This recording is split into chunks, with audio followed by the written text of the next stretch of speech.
Hello, it's Jessica here again from the Quotation Bank, and welcome to this edition of the Quotation Bank Revision Tutorials, designed to help you in preparation for your GCSE English Literature exams.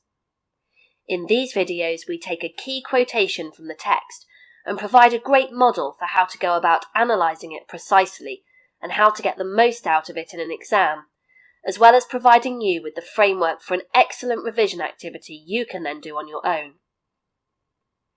In this episode, we will be looking at Shakespeare's Macbeth, following the format of our Quotation Bank study guides, where we take 25 key quotations and explore interpretations, literary techniques, analysis, and suggestions on which essays the quotations could be useful in. The Quotation Bank has guides for a variety of GCSE texts available on our website, Amazon, or online, so go and have a look, as well as follow us on social media. And if you find this video useful, don't forget to give us a thumbs up and subscribe here on YouTube. Today we are going to be looking at a key line delivered by Lady Macbeth from Act 1, Scene 7. Here, Macbeth is having second thoughts about the plan to kill Duncan, and Lady Macbeth accuses him of being a coward. In one of her speeches, designed to emphasise just how far she is willing to go in pursuit of the power she believes they will hold once Macbeth is king, she references a child she once had. Now, her child is an interesting discussion point, but not one we're going to focus on here. She brutally asserts that, although she has felt the love and tenderness a mother feels when feeding her child, if it would help their cause, I would, while it was smiling in my face, have plucked my nipple from his boneless gums and dashed the brains out. So what are we going to do with this quotation in our answer, and how can the Quotation Bank help you in your exams? The Quotation Bank is designed to make sure that every point you make in an essay clearly fulfills the assessment objectives an examiner will be using when marking your work. So let's begin exploring this quotation by looking at interpretation.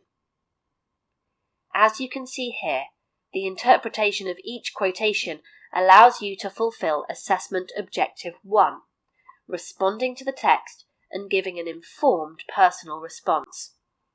It is really important you don't simply explain what the quotation means, but give your personal response to its effect on the audience.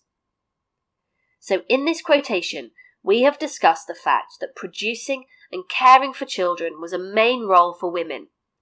Lady Macbeth states that she would cruelly reject, even destroy her child in the pursuit for power.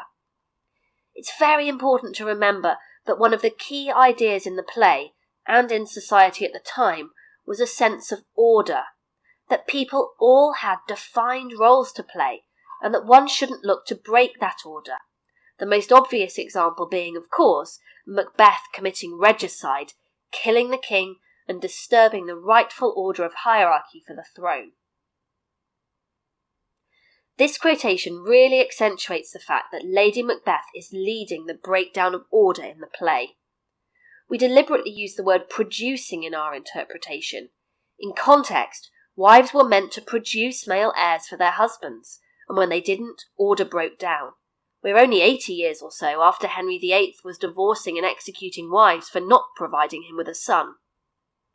The same is true in caring for children. In refusing to play a maternal role, Lady Macbeth is not only rejecting the life set out for her, worse than that, she's actively destroying it. Rather than settling for the life she has been given, she is actively pursuing her own desires.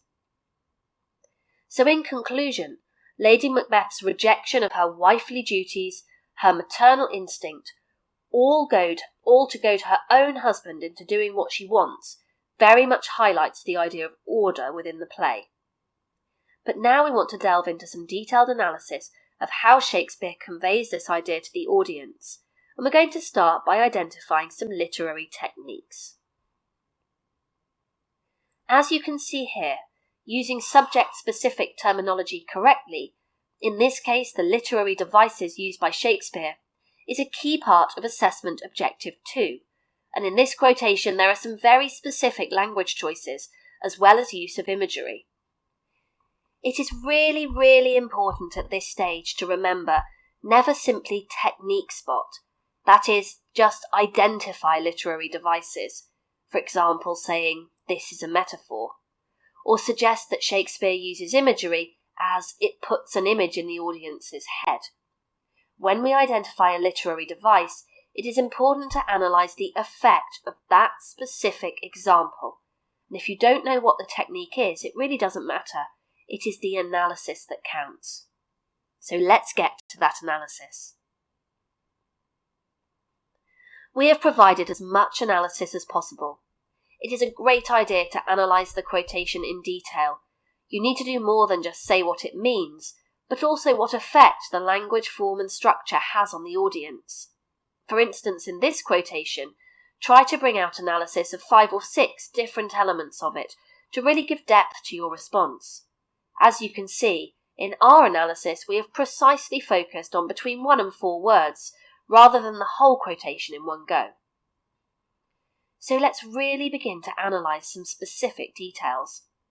Lady Macbeth's ability to feel no guilt is highlighted by the fact she believes she could kill her child even if it was smiling in my face, also showing her willingness to destroy something innocent. The fact the child is smiling very much heightens its innocence, looking in my face, perhaps for motherly protection. Her ruthless nature is accentuated by the speed with which she is willing to act, and remember here, Macbeth is on stage being nervous and uncertain. The words plucked and dashed both suggest swift, clinical movements, in complete contrast with the hesitant Macbeth.